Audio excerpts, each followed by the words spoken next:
Uh, Hello, students. I hope uh, you are doing your preparation for the examination. Now, paper one, that is the poetry part which I was dealing with you. So, I have finished the poetry of Ted Hughes, uh, the poetry of Philip Larkin. I gave my introductory lecture on Seamus Heaney. Then I explained the poem Digging. So I'll continue with that. I gave my introductory lecture on Seamus Heaney, and as you know, the two poems are prescribed in your course. Uh, Two poems of Seamus Heaney. One is Digging, and the other is Punishment. So we shall discuss the poem Punishment. And if you recall the lecture of the class, then there are a few points which are related to Seamus Heaney, which you will be remembering. I think that uh, he's an Irish poet, a great playwright, translator, uh, major 20th century poet. He also received Nobel Prize for Literature in 1995. Uh, you are studying W. Bates also in your course, who is also an Irish poet. And there was a famous statement by American poet Robert Lowell. He said that regarding Seamus Heaney, that he is the most important Irish poet since W. Bates. So we have, all these points were discussed by me in my introductory lecture in the class. I think you will also remember the statement of Bill Clinton, former president of America, who said that regarding Seamus Heaney, that both his stunning work and his life were a gift to the world. This was a famous statement by Bill Clinton. Now, if you look at the major themes of Seamus Heaney's poetry, that has also been discussed by me in the class, that Seamus Heaney focuses on Irish rituals. He focuses on the people of the bog. He focuses on Irish conflict. So, some important themes which I discussed in the class were his reverence towards the past, that is history, family. And then the second important theme, which I told you, was the depiction of the troubled Ireland. That is a major part of his poetry. Then loss of the childhood innocence, uh, art of writing, as you find in the poem Digging, autobiographical elements, and tendency to avoid conventional rhyme scheme or traditional stanza length. You'll find out while reading the poem Punishment and other poems. The tone in most of the poem is elegiac.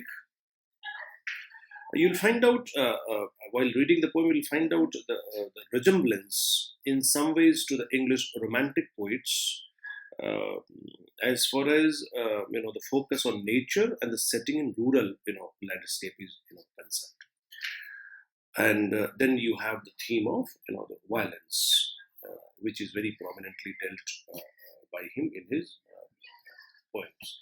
Now, all these points I have already discussed in the class. Let us now come to the text Punishment. I'll give a brief introduction of the poem Punishment, then I'll analyze the poem. You please have the text in your hand, but before that, I will give a brief introduction of the poem Punishment so that you can easily understand the text. Now, this poem Punishment is one of the significant poems of Seamus Heaney, and it explores the nature of violence, atrocity, and revenge within society. Now, this poem was first published in the book entitled North in 1975. Now, the whole of the poetry, which was published, all the poems which were published in the collection North, they discuss the time in Ireland which is known as the Troubles. This is a historical term, which, if you look at the history of Ireland, so most of the poems which were published in this collection North, they discussed uh, the historical event of Ireland known as the Troubles. What is this Troubles? The Troubles were an ethno nationalist conflict in Northern Ireland during the late 20th century.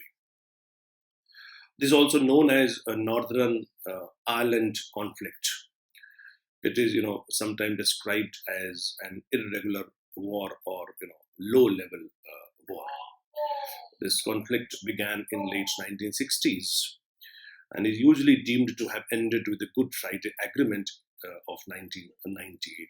So this was actually the trouble which forms the basic part of that collection, which is entitled North.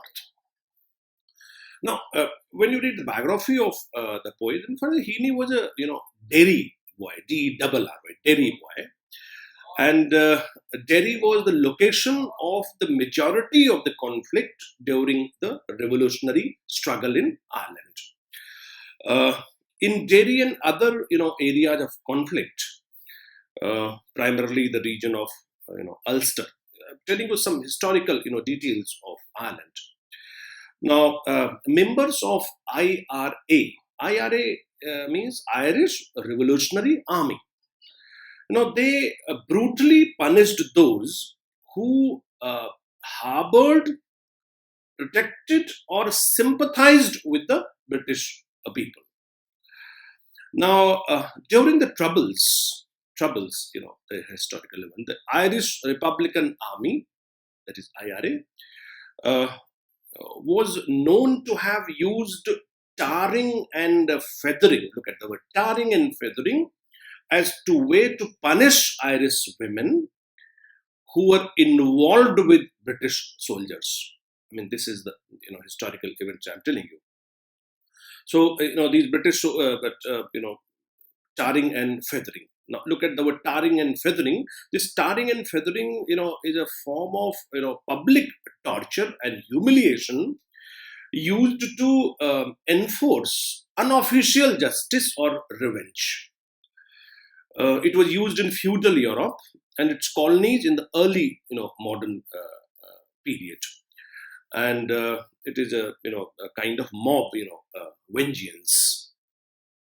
He wrote this poem along with seven others, uh, originally published as a collection which is entitled Bog Poems, in response to the discovery of several bog bodies. This poem by Seamus Heaney was inspired by the discovery of a dead body of a young girl who was believed to be killed on the charge of adultery. Now, the inspiration for the bog body poems, as I told you that he wrote bog body poems, the inspiration for the bog body poems came after Heaney read the book The Bog People by P.V. Glob, a 1965 archaeological study of bodies that were preserved in the bogs of northern Europe. Now, this poem follows two time scales: the Iron Age and the discovery of a body of a woman preserved in a bog, and the Northern Ireland troubles. It is thought that the body Heaney had in mind was Windby from North Germany, a woman believed to have been executed for adultery, but he tried to relocate that particular event with the story of Ireland. This poem, uh, putting brutality, atrocity at the center, links past and present, history and modern time, then and now, there and here. Now, when you read the poem, you'll find out that the attitude of the poet is quite, sympathetic, empathetic in this poem. He empathizes with the persona, with the character. The poet shows his, sorrow and pity to the girl, and there is a stanza in the poem where the phrase "my poor scapegoat" has been used. So the poet shows his sorrow and pity to the girl by saying, "my poor scapegoat," which indicates she alone is the victim of the so-called crime of, adultery. Uh, since her partner is not punished because he is a male.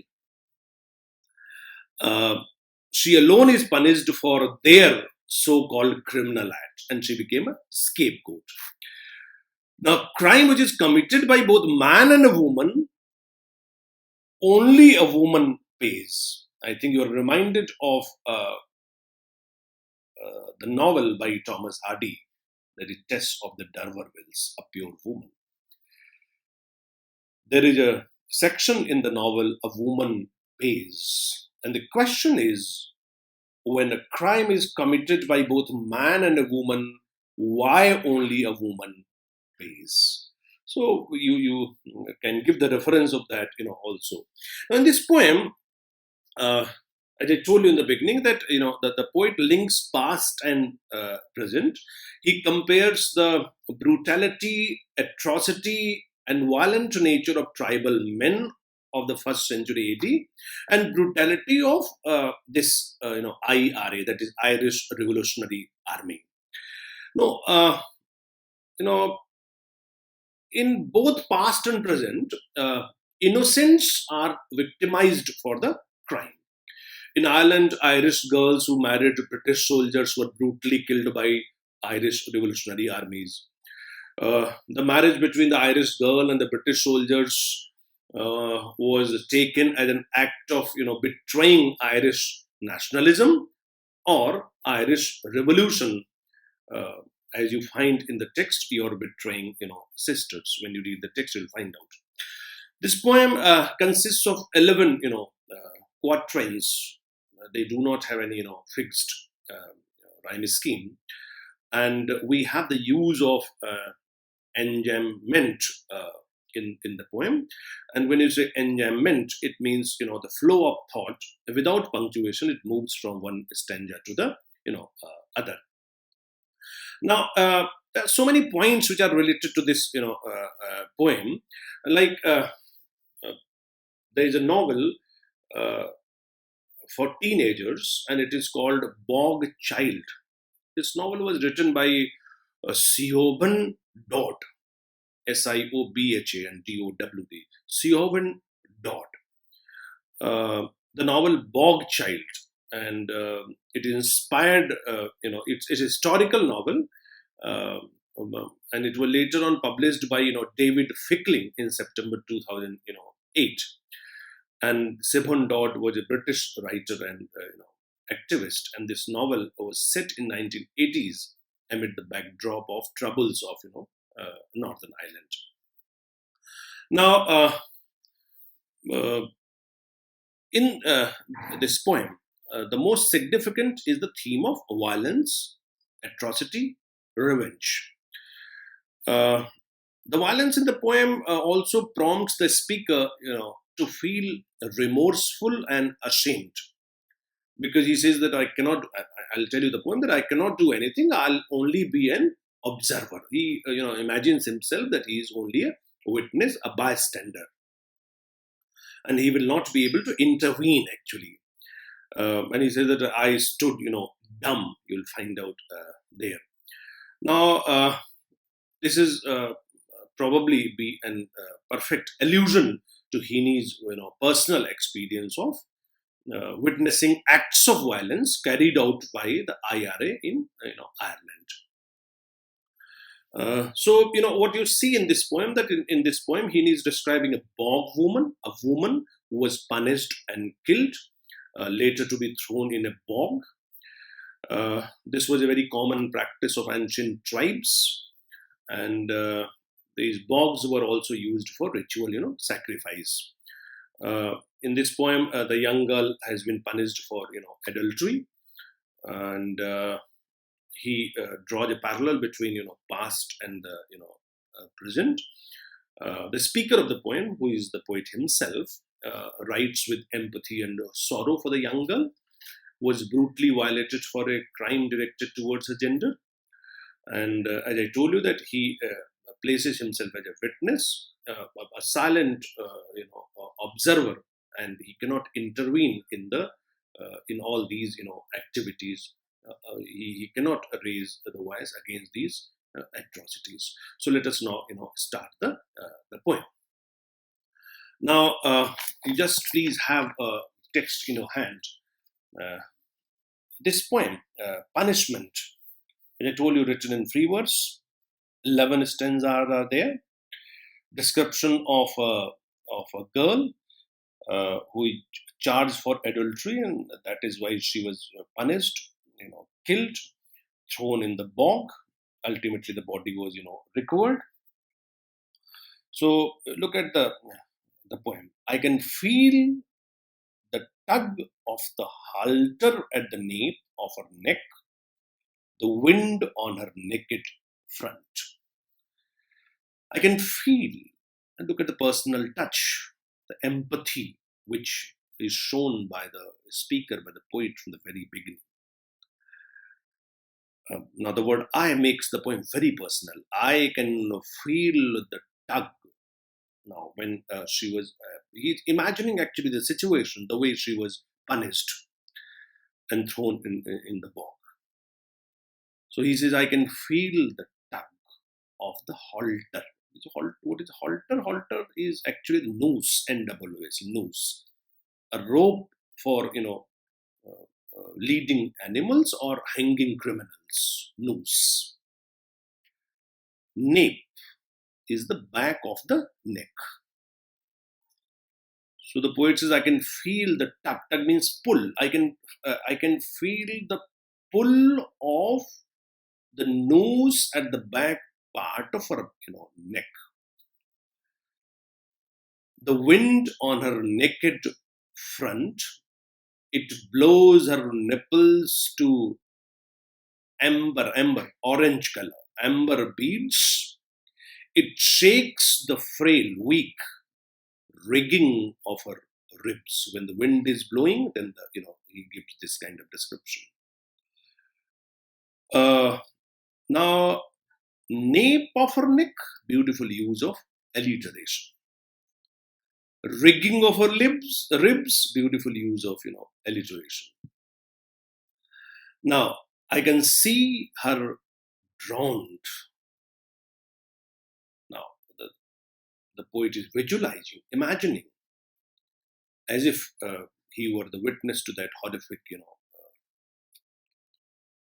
image. I can see her drowned body in the bog. I visualize the drowned body in the bog. Again, body in the bog, alliteration. And body was drowned in the bog. How the body sunk into the bog? The weighing stone, the floating rods and boughs, branches of the trees. So the dead body, and with the dead body, what was tied? The rods, boughs, and weighing stone, so that body will sink properly. The body will go properly in the bog. So he said, I visualize, I see all these things, under which at first she was a barked sapling. Beautiful use of metaphor here. She was a barked sapling, barked, peeled. She was just like a peeled sapling, and when it was dug up, it became as hard. Her bones became as hard as oak, and brain like container. How was she punished? Now I also remember sometimes that we in the newspapers we also read sometimes the cases of honor killing. and the honor killing, the lovers or killed, sometimes brutally killed, though this is a very heinous crime which is committed. So the poet, says that I visualize all the, I visualize, had shaved, head was also, shaved. It was also a kind of punishment for the humiliation, like a stubble of black corn. What is stubble? Again, we have like a stubble of black corn. Beautiful use of similes here. Stubble is actually the short parts of the corn, wheat, um, corn-like wheat, etc., that are left standing after the rest has been cut. When the corn is cut and some part of it is left, so that is stubble of the black corn. Shaved head is just like a stubble of a black corn. Her blindfold soiled bandage, her noose a ring. So eyes were also blindfolded. That became also soiled. Noose a ring, to store the memories of love.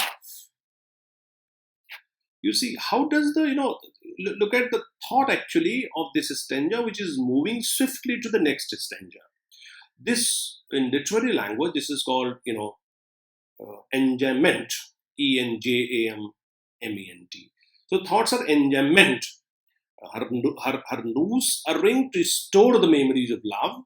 Little adulteress, if you are an adulteress. You are an adulteress, that is why you are punished.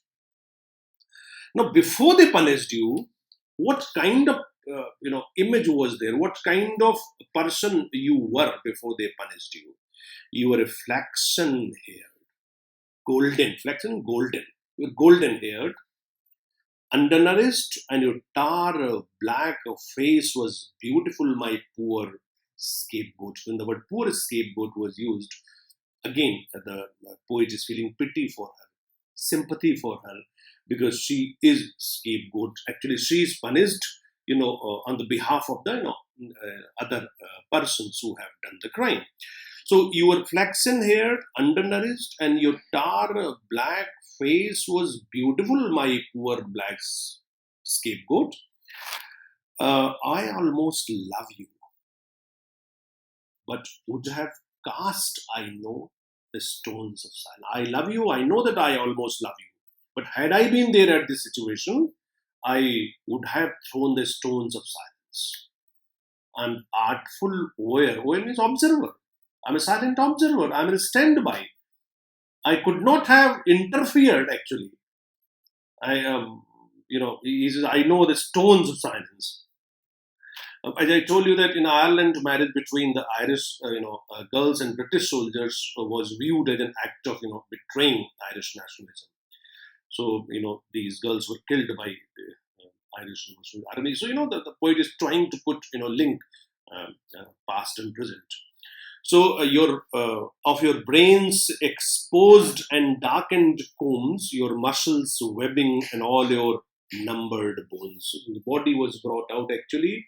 The brain was exposed like the combs, muscles, bones which could be numbered. So all these things he could see. I who have stood dumb when your betraying sisters called in tar wept by the railings. I would have stood, dumb. So the time is now shifting to the northern, Ireland. Uh, I who would have, stood dumb when your betraying sisters wept by the side of the railings, who would have connived in civilized outrage. They could not actually react against this. Their outrage was quite, civilized. And here, connive means to do nothing to stop somebody doing something wrong.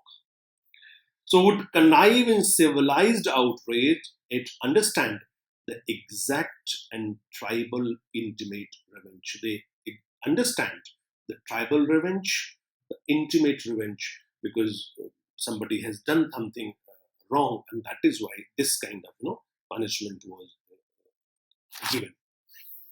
So the poem described the punishment which was given to a little adulteress for the crime which she committed. The girl had been stripped, shaped, blindfolded, and drowned in a pet bog.